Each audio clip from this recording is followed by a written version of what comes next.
नमस्कार मित्रों, आज हम एक नई विषय की शुरुआत कर रहे थे। भारतीय इतिहास के बारे में पढ़ेंगे और इतिहास के अंदर पूरी कहानियों के बारे में पढ़ेंगे। इस तरीके से पढ़ेंगे कि हमें दोबारा से पढ़ने की नौबत ना आए। बहुत सरल स्वभाव में धीरे पढ़ेंगे, सब पढ़ेंगे। परंतु भारत की कोई भी भर्ती होती है, कोई भी पेपर होता है, उसमें अपना कोई भी क्वेश्चन गलत कभी नहीं होना चाहिए। पूरी कहानियों से है। अगर संसार में किसी बच्चे को किताब भी पढ़नी आती है तो ये वो सब्जेक्ट है, इसमें बड़ा इंटरेस्ट, आनंद ही आनंद आएगा। तो आइए इसकी शुरुआत करते हैं। भारतीय इतिहास। इतिहास परिचय का मैंने एक पहला अध्याय आपको दे दिया गया है, उसके जनक और इन सब चीजों के बारे में बता दिया गया है। पुनः एक बार थोड़ा सा रिवाइज कर देता हूं और वहां से आगे बढ़ते हैं। इतिहास का जो जनक है भारत में, उसका नाम हेरोडोटस को माना गया है। यानी हेरोडोटस कौन है? भारतीय इतिहास का जनक नहीं, विश्व इतिहास का जनक है। भारत का नहीं है, यूनानी है। 5वीं सदी में भारत आया था और देखो भारत में आकर इसने भारतीय इतिहास लिखा है। तो विश्व में इतिहास का जनक जो है वो हेरोडोटस है। कौन है? हेरोडोटस। भारत में जिसने इतिहास लिखा है विलियम जेम्स है।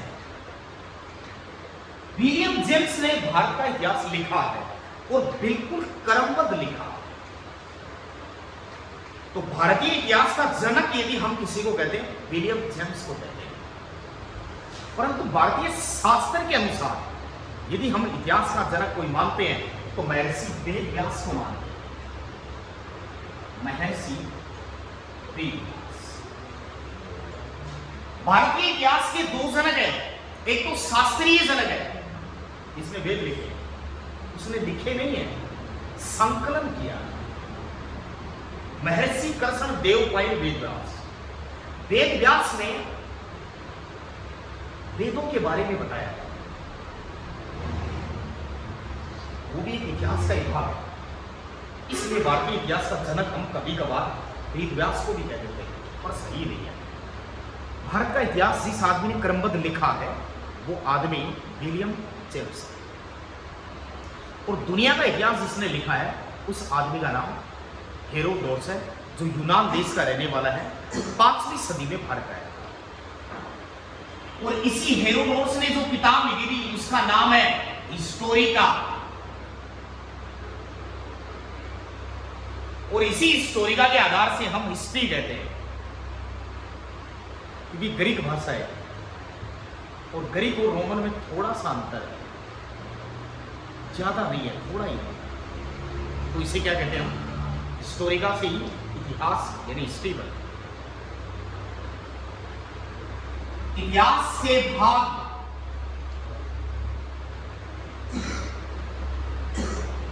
कालखंड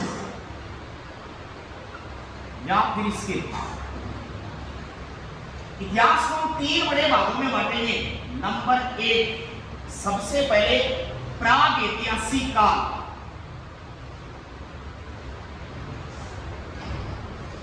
नंबर 2, आद्य ऐतिहासिक काल।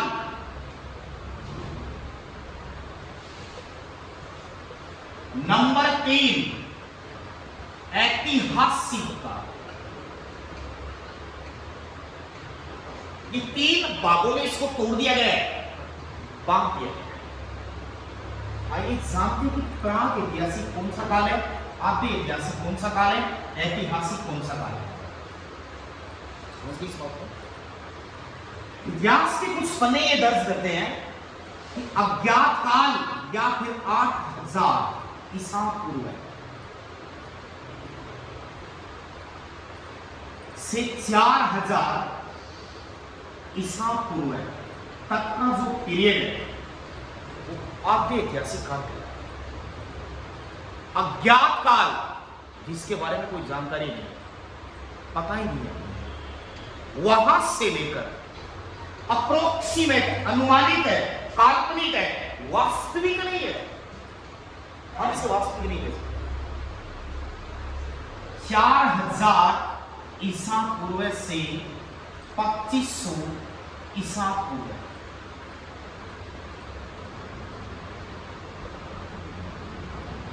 तो इतिहास के पन्ने अपने को यहां से ये भी दोहराते हैं कि 4000 तक ये हिस्सा रहा हुआ है और यहां पर हम रखेंगे 600 ईसा पूर्व। 600 ईसा पूर्व से लेकर 1947 ईस्वी सन तक ऐतिहासिक इतिहास के इस काल को हम कहेंगे पाषाण काल। क्या कहेंगे?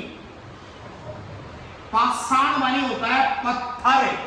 जिस काल में औजार सारे पत्थरों के थे उसको पाषाण काल कहते हैं। वो काल जिसमें सारे औजार पत्थरों के हुआ करते थे उसको पाषाण काल कहा गया। और पाषाण काल को हमने 3 हिस्सों में बांटा है, पुरा पाषाण, मध्य पाषाण, नव पाषाण। पाषाण मानी होता है पत्थर, पत्थरों का काल पाषाण काल। आते ऐतिहासिक काल में अपनी 2 सभ्यताएं आएंगी। एक का नाम है सिंधु सभ्यता और दूसरी का नाम है वैदिक सभ्यता। सिंधु सभ्यता, वैदिक सभ्यता आते ऐतिहासिक युग के प्रमाण हैं, उदाहरण। पाषाण काल प्राग ऐतिहासिक काल का उदाहरण। बाकी जो कुछ भी बच गया वो सारा ऐतिहासिक काल का उदाहरण। प्राग ऐतिहासिक काल हम किसको कहते हैं? तो सभी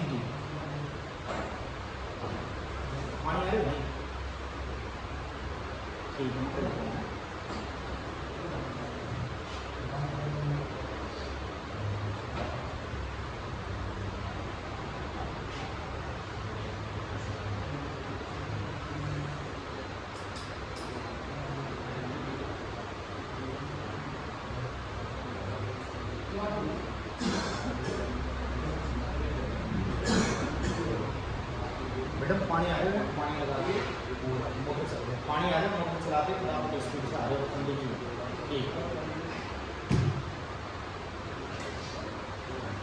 प्राग ऐतिहासिक काल वह काल जिसके बारे में मनुष्य कुछ नहीं जानता था, लिखना पढ़ना जानता ही नहीं।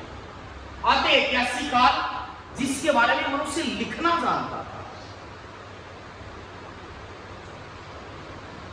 ऐतिहासिक काल जिसके बारे में मनुष्य सब कुछ जानता है। बोले मेरी यहाँ पे कोई समस्या नहीं है, कोई दिक्कत नहीं है ना।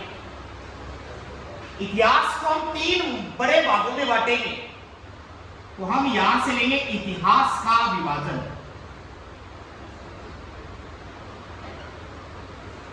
इतिहास का विभाजन इसके 3 हिस्से कर देंगे जो हम पढ़ने वाले हैं। प्राचीन इतिहास, आधुनिक इतिहास, मध्यकालीन इतिहास, आधुनिक इतिहास। इतिहास के 3 भाग हैं। प्राचीन इतिहास 2350 ईसा पूर्व से 600 ईसा पूर्व तक तारीख है। अपने पास इतिहास 2350 से ही है, इससे पहले का नहीं है। और 600 ईसा पूर्व तक का प्राचीन इतिहास कहलाता है। मध्यकालीन इतिहास 600 ईसा पूर्व से 712 ईस्वी सन तक, ये अपने पास मध्यकालीन इतिहास है।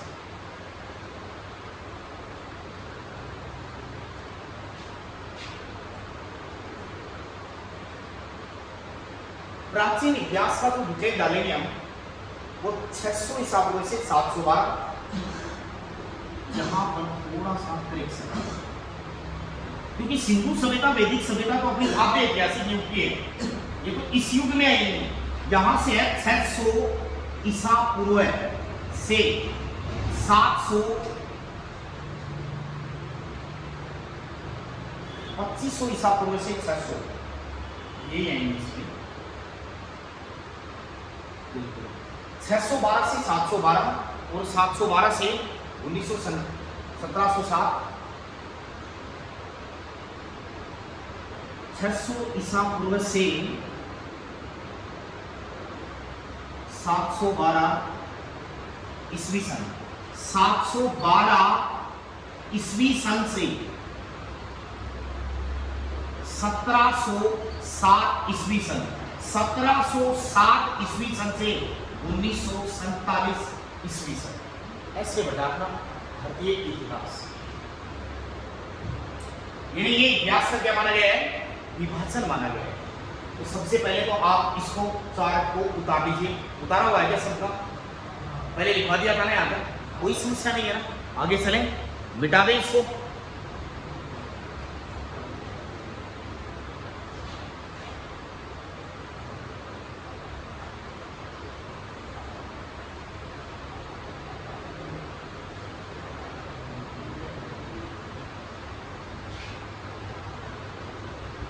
अब अपना अध्याय है, यहां से हम पहला चैप्टर उठाएंगे और उस चैप्टर का नाम क्या है? भारतीय इतिहास। उसमें सिंधु घाटी सभ्यता,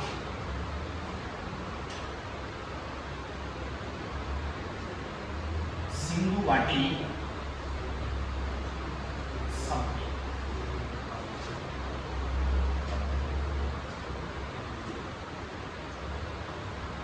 इंडस वैली सिविलाइजेशन, सिंधु घाटी सभ्यता।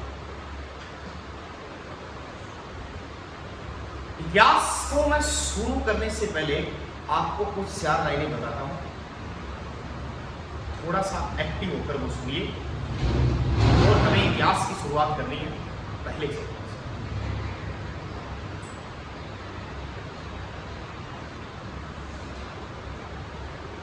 ताश के पत्तों से कभी मैल नहीं बनता, ताश के पत्तों से कभी मैल नहीं बनता, नदी को रोकने से समुद्र नहीं बनता, बढ़ते रहो जिंदगी में हर कदम आगे, क्योंकि एक जीत से कोई सिकंदर नहीं बनता। यानी सिकंदर उस राजा का नाम है जिसके बारे में इतिहास में हम पूरा पढ़े, उस राजा की पूरी कहानी के बारे में पढ़े।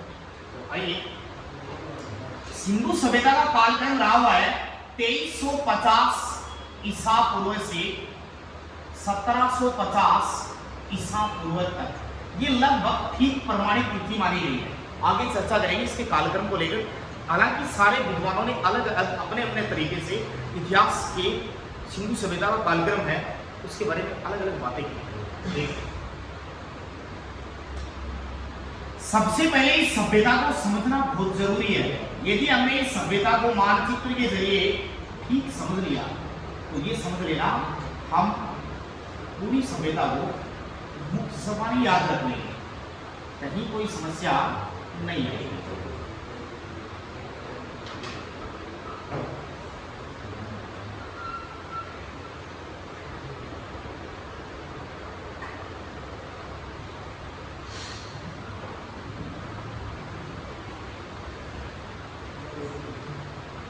ये अपना भारत है और भारत में हमें समझ रहा है सिंधु घाटी सभ्यता को समझ रहा है। सबके सब इधर ही ध्यान देंगे, बहुत रिलैक्स बताऊंगा, एक ही बार बोलूंगा, सटीक बोलूंगा, समझ में आ जाएगा। थोड़ा सा लड़ रहा फिर कोई समस्या नहीं। यहां एक देश पड़ता है जिस देश का नाम है तिब्बत। आजकल देश नहीं बचा तिब्बत, आजकल चीन का एक राज्य है। चीन में राज्य नहीं कहा जाता है, चीन में राज्यों को प्रांत कहा जाता है। तो तिब्बत फिलहाल चीन का एक प्रांत है। यानी तिब्बत कौन से देश में गिना जाता है? चीन में गिना जाता है। और यहां पर एक जगह है जिस जगह का नाम है मानसरोवर। मानसरोवर एक शहर का नाम है। इस शहर में बहुत सारी झील है। मानसरोवर किसी एक झील का नाम नहीं है। मानसरोवर एक शहर का नाम है। इसमें बहुत सारी झीलें हैं, इसलिए हम कभी कभार इसे मानसरोवर झील कहते हैं। यहां से एक नदी निकलती है,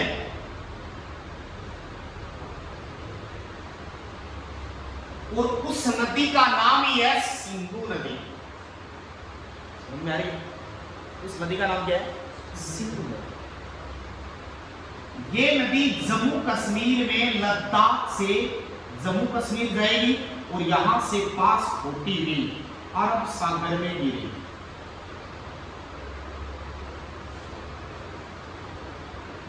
यहां पर है लद्दाख और यहां पड़ता है जास्कर, यानी दो पहाड़ियों के बीच से आती है। लद्दाख पहाड़ी और जास्कर पहाड़ी के बीच से प्रदेश है इसका। फिर ये जम्मू कश्मीर होती भी कहां पर आकर गिर जाएगी?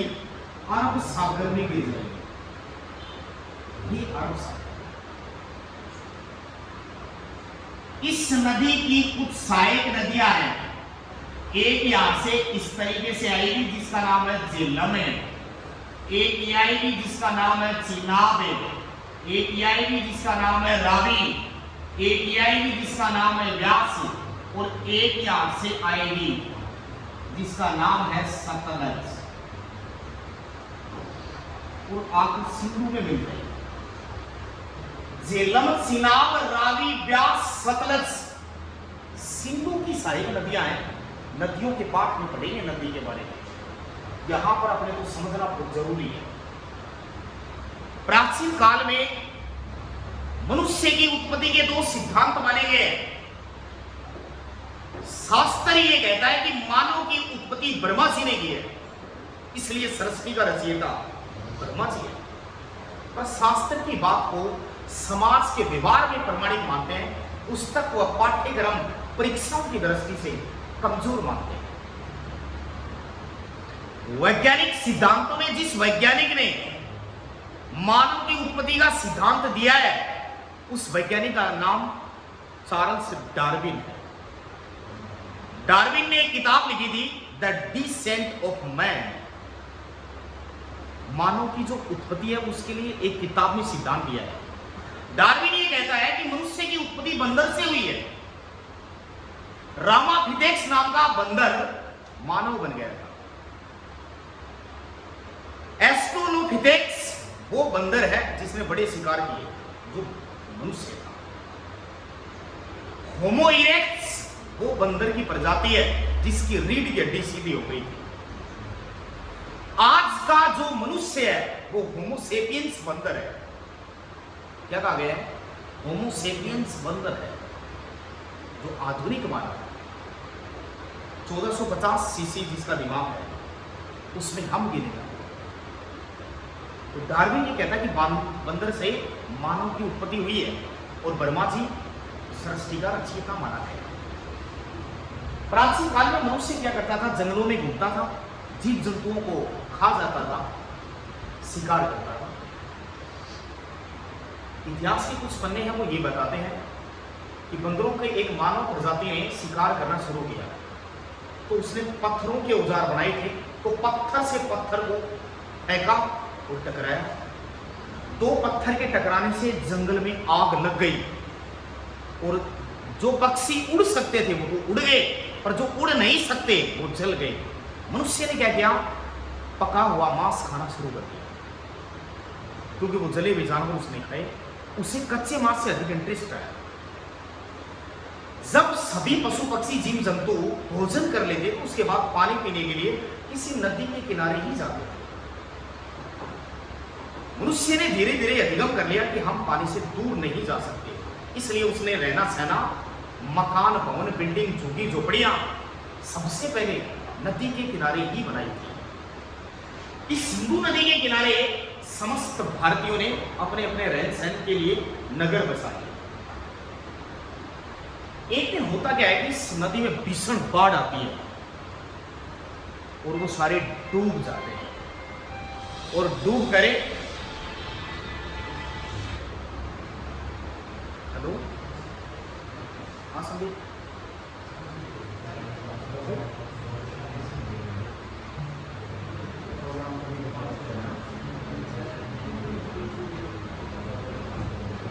यानी प्राचीन मनुष्य इसी के किनारे रहता था। अरे पहले भारतीय लोग हैं जो इस नदी के किनारे रहे हैं। सिंधु सभ्यता इस देश की पहली सभ्यता है। इससे पहले आदमी थे भारत में, इसका कोई प्रमाण नहीं है। पहली सभ्यता कौन सी मानी गई है? सिंधु सभ्यता। सिंधु सभ्यता इतनी बड़ी सभ्यता है कि दुनिया में और कोई नहीं है, इसलिए विश्व की सबसे बड़ी सभ्यता सिंधु सभ्यता है। सभ्यता माने होता है रहन सहन, खान पान, वेशभूषा। ये लोग क्या खाते थे, क्या पहनते थे, क्या आभूषण थे, क्या परंपराएं थी, क्या रीति रिवाज थे।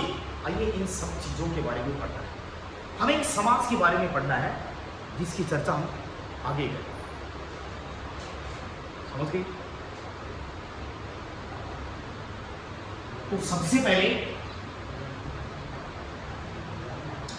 सिंधु सभ्यता का सामान्य परिचय।